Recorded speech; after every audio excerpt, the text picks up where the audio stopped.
Hey everyone, it's nice to see you again.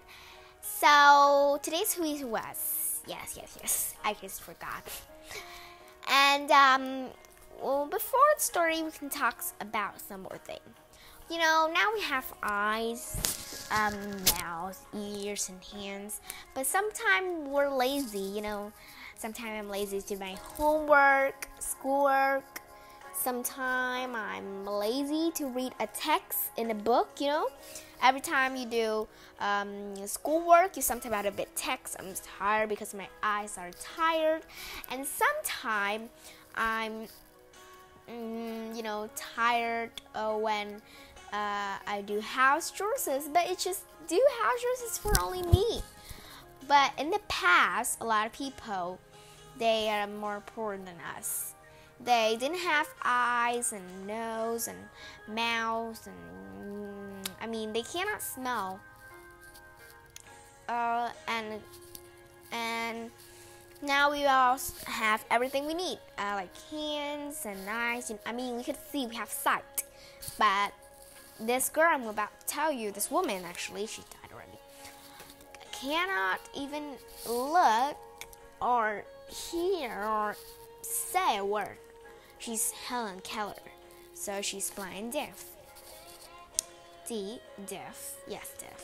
And she could not hear or look to or see, so really poor her.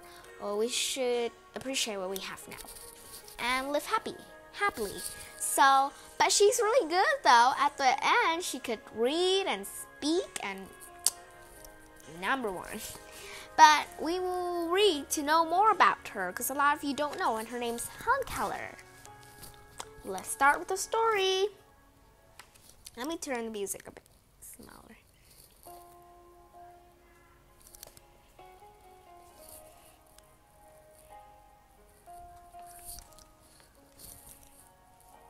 I think bigger. So Helen Keller was born on June 27, 1880 in Tuscumbia, Alabama.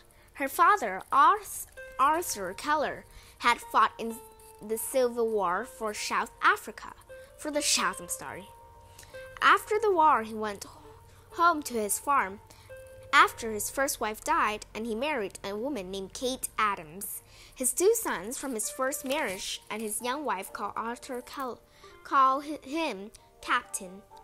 So you're going to hear a lot of word Captain, so I have to highlight that part. In addition to running his farm, Captain was also the editor of a local paper. He was a quiet, stern man.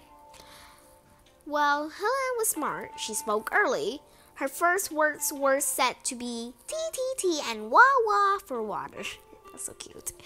If she did not know the words for things, Helen made up signals to show her mother what she wanted. She learned to walk at an early age.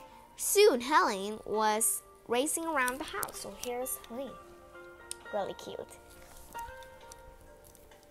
Then, before she was 2 years old, Helen became sick, very sick. She ran a high fever. At that time, there were few medicines to cure sickness. The doctor thought that Helen would die. Then suddenly, the fever broke. Helen slept peacefully. Her family rejoiced. Their golden daughter was fine again. But Helen wasn't fine. While Helen's mother was bathing her, she moved her hand in front of Helen's face. Helen did not blink. Helen's eyes stared straight ahead like this. Did I even blink or move the eyebrows? I'm sorry. I cannot do that. Kate tried again. She hoped that she was wrong, but she wasn't. Helen was blind, and that was not all. Every evening, a bell was rung to call the family to dinner. Everyone heard the loud, clanging noise. They stopped what they were doing and came down for dinner. But Kate noticed that Helen no longer turned her head toward the sound. Kate called the captain and his sister Evelyn, who lived with them. They shouted at Helen. They spoke softly. They clapped their hand next to her ears. Helen did not react. Mrs. Keller fear withdrew. Her daughter was deaf as well as blind. Deaf, yes. Her parents took Helen to a doctor. The doctor checked her, but there was nothing he could do. Deaf. Helen was smart. She followed her mother around everywhere. She clung to her skirts. Helen noticed a different smell. She felt vibration as people and things moved around her. Over time, Helen found ways to communicate. She made up signals to tell people what she wanted. There were not many schools for deaf or blind children when Helen was little. There were none where she lived in Alabama. At school for the deaf, children learned to make signs with hands. The signs stood for words. By the time she turned 5, Helen had made up to over 50 signs of her own. She pulled at her mother or father that mean, "Come with me." She shoved them away when she wanted them to go. For bread, she acted out cutting a slice of buttering it to say small. Helen punched a small bit of the skin of her hand.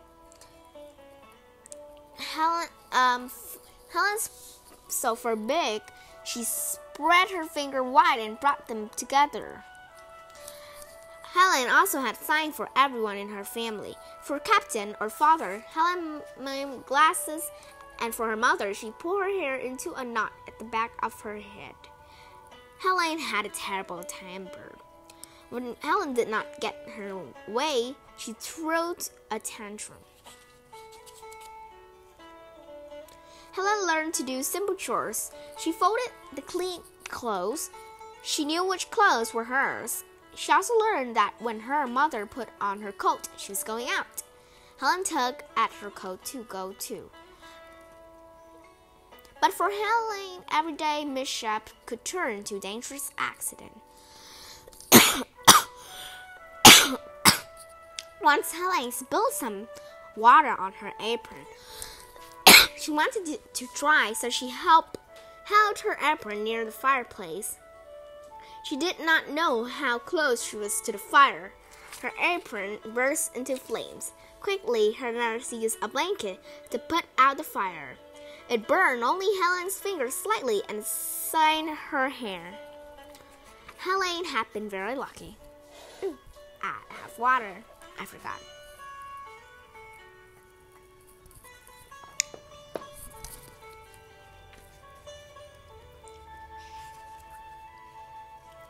Then, when Helen was 5, her sister Mildred was born. Suddenly, Helen's world changed. Someone else needed her mother's love. Someone else sat in her mother's laps. Helen became jealous of the baby, who seemed to be taking her mother away. And then soon she became better, she became worse. And she became jealous because this part was so long. I don't tell you. I'll tell you by my mouth. One day her sister was sleeping in her doll cradle, so she was so angry that she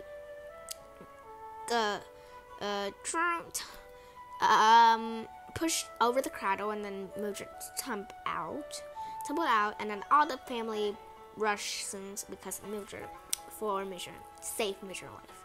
So that her attitude is so bad that her family have to take her to another doctor in Baltimore, Maryland. The doctor was an eye specialist. Again, the Kellers heard the same words. There was nothing the doctor could do for Helen.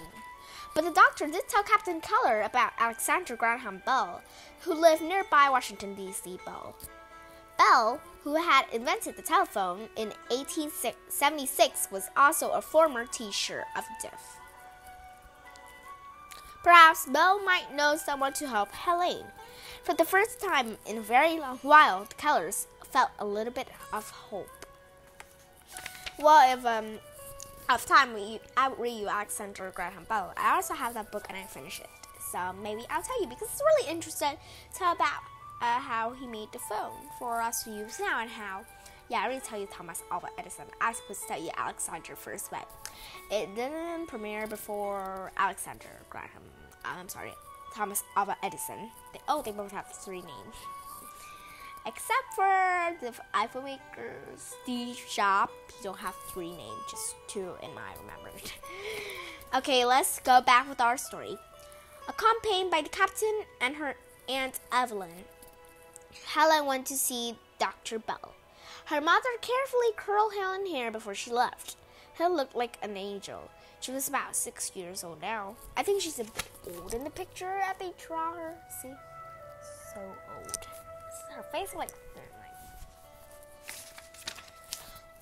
Bell gave Helen his watch to play with as he talked to Captain.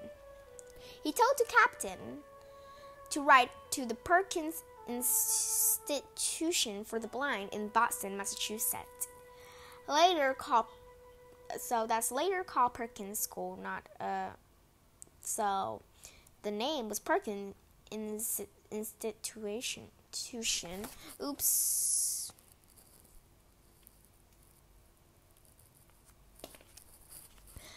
Nothing happened. The music was just a bit off. It's half the commercial a bit, so I'm just gonna wait to skip it. Because I think with the phone it will be better than using the movie, the TV. Sorry. So later called, so that name was really long, like Perkins Institution for the Blind in Boston. So it was really long. Now they just have a short Perkins School. Dr. Bell told Captain that 40 years earlier, a deaf blind child, Laura Bridgman, had been taught to read, write, and talk with hand signals. Once back at home, Captain wrote the head of the Perkins School. Captain Keller wrote that he needed a teacher for his daughter. The Kellers waited anxiously for his reply. Michael Anagnos, that the head of the Perkins, wrote back that he did have a teacher in mind. Her name was Anne Sullivan. The Keller were thrilled. What they did not know was that Anne Sullivan still needed to be convinced to take the job. So that means Anne Sullivan was too young to do this job. If you want to know more about her, I'll tell you right now. Anne, or Annie, was what she was called, was an orphan who was a very hard, lonely life. As a child, she had been partially blind. She was sent to the Perkins School, and later on, Operation restored her sight. Annie graduated first in her class at Perkins. Like Helen Keller, she was very bright and not so stubborn. At 20, Annie had never been a teacher. She was not sure if she could do the job, or even that she wanted it. Mr. Anganos kept encouraging her. He felt that this lovely, intelligent young woman would be right for the job, and Annie did not have many other choices open to her. It was either a teaching job or a job in a factory. Annie decided to take the job with Kellers because in the work in the factory is so bored. If they pass to you, then if not, then pass to you. Do the same thing, always all day. So bored.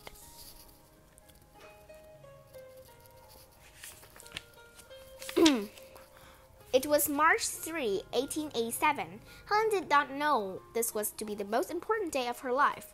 Helen was aware that everyone in his family seemed excited, and they waited for a while. Finally, Annie Sullivan arrived in Alabama on a 6:30 train.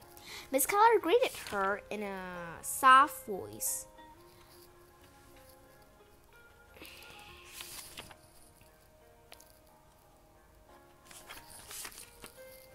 Helen stood on the porch. She felt breath, so they took the carriage back home.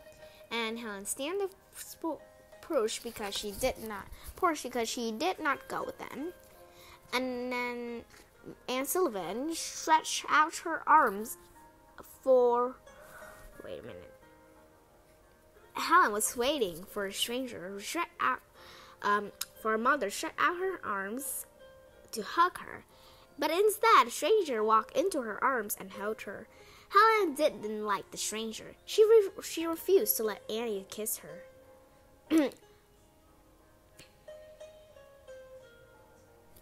Helen followed Annie upstairs to Annie's room. Helen helped Annie remove her hat. Then Helen put the hat on and moved her head from side to side. The next morning, Helen was brought to Annie's room. Helen helped Annie unpack. There in Annie's trunk, Helen discovered a lovely doll. The doll was a gift to Helen from the children at the Perkins School. Laura Bridgman, the former deaf and blind student there, had made some of the doll's clothes. Annie spelled the word doll slowly into Helen's hand. Helen would thought that the doll was now hers. Whenever Helen wanted something, she pointed first to it, then to herself, and knew it. But Annie had no way of knowing this. She was trying to show Helen that doll means doll. D-O-L-L mean doll. That the word stood for something. Annie took the doll back. She was going to repeat the spelling of doll in Helen's hand. But Helen grew furious. She thought Annie was taking the doll back after she given it to her. And then they started to have a tough fight. But Annie was not giving up. She ran downstairs and got a slice of cake. She brought it to Helen. She spelled cake, C-A-C-A-K-E, into Helen's hand while holding the cake under Helen's nose. Helen tried to take the cake. Annie spelled the word cake again and patted Helen's hand. This time, Helen spelled the word back. And Annie gave Helen the cake. But you know what? And then another war happened. So when Helen eat breakfast, she go around and take people's plates because she was so bored of her food. She go around for food, and then Annie was shocked. So Annie told everyone to leave and tell Helen to do what she wanted. Like Helen have to sit in her own her own place and eat using a spoon, not using her hands. So yeah, and her parents pamper her too much. So they have to move away in a little cottage next to the Keller house. And so Annie moves all the furniture, all the things in that cottage in one day. And the next day, all she needs to do is to take Helen there, so Helen won't know. Helen would not eat and refused to get dressed because she knew that this was not her home because she walked around, Captain Keller watched through a window one day. He wanted to send Annie away, but the family talked him out of it, and it was lucky that they did. Over the next 2 weeks, Helen slowly began to change. She began to obey Annie. Then on April 5, 1887, a miracle happened. Helen was washing the dishes. Annie smelled the word water in her hand. Helen did not react. The two went outside. At the water pump, Helen held her mug under the tap. Annie popped out cold water and smelled water in Helen's hand. Helen dropped a mug. A look of wonder filled her face. Later, she smelled water several times to Annie. Now at last, Helen understood that words stood for things. Finally, Helen asked what to call Annie because she knew how to write a lot. Annie spelled teacher, and so Annie became teacher. At 7, Helen's world had opened at last. The wall had came down. Annie and Helen moved back to the main house. And so Helen also learned noun, verbs, and descriptive words. Annie spelled what people said into Helen's hand. Then Helen replied. Miss Keller learned to speak with her fingers. Now she and Helen could talk. Even Captain learned to speak this way. Annie taught Helen to write. She used a wooden writing board and had grooves on it. A paper was placed over the grooves. Helen was guided her pencil to the letters. This is how blind people learn to write. Helen had made great progress. She learned Braille too, Braille system of writing of the blind. Well, I also have Louis' Braille book. If you want, I could don't know what to do. Read Alexander Graham Bell or Louise Bro. So tell me down in the comment what you want me to read, Alexander Graham Bell or Louise Bro. Well, they both have a B as their last names. How funny.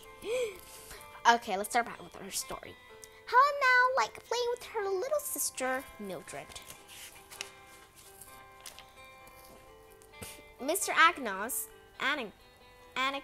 asked Annie to write paper about Helen. At nights, when Annie was at her desk writing, Helen quietly sat by Annie's side. No one would have believed this quiet sense possible just 4 months earlier. Miss Anagnos shared stories about Helen and Annie. The Boston newspaper ran more stories about them. The paper began calling Helen the Wonder Child. Everyone wanted to read about and want to meet Helen. Annie and Helen continued their lesson, unaware of their growing fame up north. Christmas was coming. It would be the first time that Helen understood the holiday and would be able to take part of it. Helen and Annie read Christmas story. They made up their own Christmas story too. And the holiday was really fun. And so they also celebrate New Year's. Helen would turn 8, but more important, Helen would leave home that year. Helen wanted to visit Perkins, and Annie was going to take her there. But first, Helen had to prepare the trip. By May 1888, Helen was ready to go. But an amazing thing that changed their plans. Helen and Annie were invited to the White House to meet President Grover Cleveland. Wow, that's interesting. Like so many other people, the president was amazed by how much Helen could do. Most people thought that blind people would be helpless. Many thought that just because not see or hear, blind, deaf, and people were not smart. Helen proved the President of the United States just how wrong that was. From Washington, D.C., Annie and Helen made their way by train to Boston. At Perkins, Helen met the now middle-aged Laura Bridgman. Laura thought that Helen was too much of a tomboy. Helen sat on the floor. Laura did not approve that. When Helen left, she bent to kiss Laura goodbye and stepped on Laura's toes. Laura cried out in pain. Helen felt like a clumsy schoolgirl. Poor Helen. Laura was too bossy anyway. Some people thought that Helen was too loud and laughed too much, but Annie did not agree. Of course, the kids would do that a lot. She knew that Helen was full of life. Annie wanted Helen to grab hold of life and not wait quietly for things to happen. In the spring of 1890, a teacher named Mary Swift Lamson returned to Perkins from Norway. Oh, something happened again. Oh, I think it changed the sound. Oh, it's loud because of the Wi-Fi. My house was, wooden closed door. So that woman would show the student how to speak. And for people who are deaf and they cannot speak. So, yep. She do that. And and Helen do that by touching the Miss Lamson mouth. And her first letter was IMPQSNT. Now 11, Helen wrote a story called The Frost King. She gave the story to Mr. Anagnos for his birthday. It was a lovely story, full of Irish and color. It was published in the Mentor, the Perkins Alumni magazine in January 1892. People praised the wonderful story. However, Helen was not created a story. A newspaper printed that Helen's story side by side with a story by someone called the Frost Fairy. So Helen was the Frost King and someone's story with the Frost Fairy. Helen's story was exactly the same. Well, from the first day. Helen was crushed. Annie said that she had never read the story to Helen. And Helen was shattered too. She hadn't been trying to trick anyone. She was she went to Perkins School to defend herself. She appeared alone in a group of 8 teachers and school officers. Half of the group was blind and half of the group was regular, so they were not blind.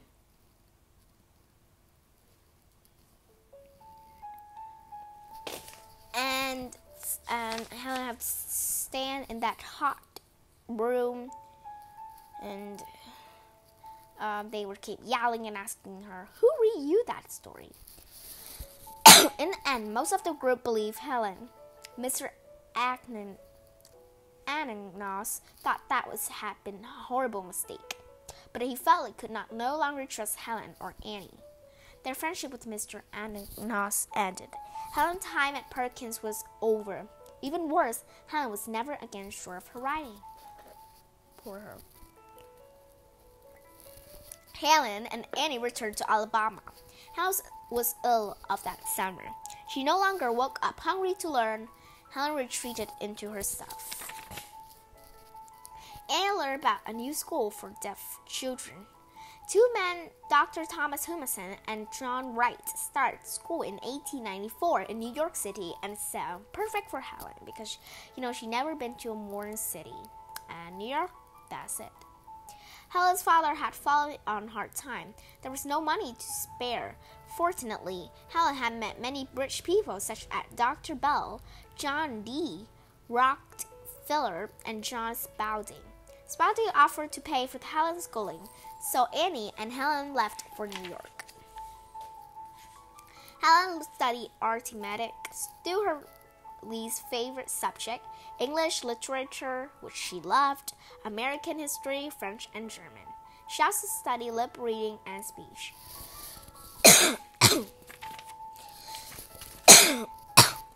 Many famous people live in New York.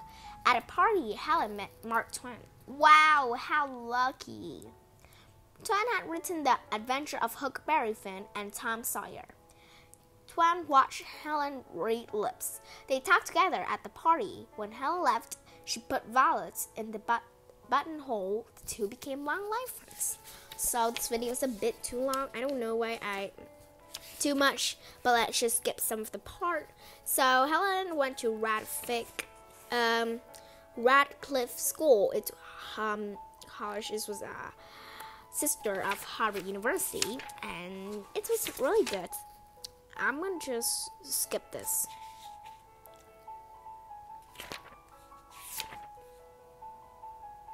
And in 1904, Helen graduated with honors from Radcliffe. She published a second book, The World One Live In. It came out in 1908 and told about Helen Ward. So the first book was Story of My Life. It's about Helen Keller, of course. Helen was asked to give a public speech. Helen gave her first speech in Montclair. Still, Helen was scared. The audience loved her. Helen was asked to give more speeches. So Helen and Annie went to lecture tour. They toured different cities in the United States in 1913. Helen and Annie went to Hollywood and made their silent film, Deliverance. And it made a lot of money.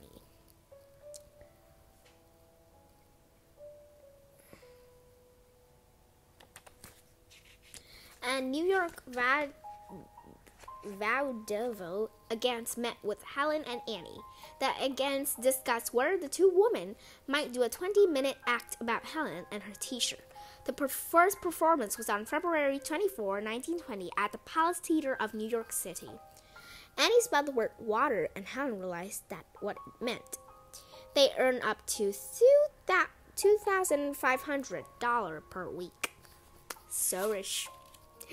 In 1924, Helen started a new job, one that was to last the rest of her life. The American Foundation for the Blind asked Helen to work for them. She would meet people, talk about the blind, and raise funds. Helen accepted. Helen became ambassador for the blind. She met kings, queens, and presidents. Annie went with her. In 1929, Midstream was published. It too became a bestseller, so it was from Helen too. Annie became ill. Her sight grew worse and worse. Later, she lost her sight. Helen's heart broke for teacher. She made sure the teacher was well taken care of. A secretary named Polly Thompson began to fill in for Annie. Then, in 1936, Anne Sullivan died. In her heart, Helen knew that she had to go on. That's really sad. I just want to cry that part. And Helen's life was really good. She got to meet President Franklin D. Roosevelt. He had braces on his legs and used a wheelchair. Helen even toured Japan in late 1930s. The Japanese people knew of Helen Keller, but many did not believe the story about her. In Japan, the blind were treated very poorly. She received little schooling or help from government. Helen's tour changed that. Knowing that Helen loved dogs, Japanese people gave her a beautiful Akita dog. This gift showed how much they respect her. Helen then returned home. After World War II ended in 1945, Helen traveled all over the world once more. She met with blind soldiers. Helen inspired them. She gave them hope. She met with every president from Grover Cleveland to John F. Kennedy. Oh, really? In 1955, Helen published another book, Teacher Anne Sullivan Massey. So, Anne Sullivan was married to John Massey, a publisher. Helen died on June 1968. She was nearly 88. She had inspired millions. Her story continued to inspire us today. The end. Thank you for watching my video today, guys. If you like this video, give it a like and comment down below and share too. Hope you enjoyed this video. Bye, guys.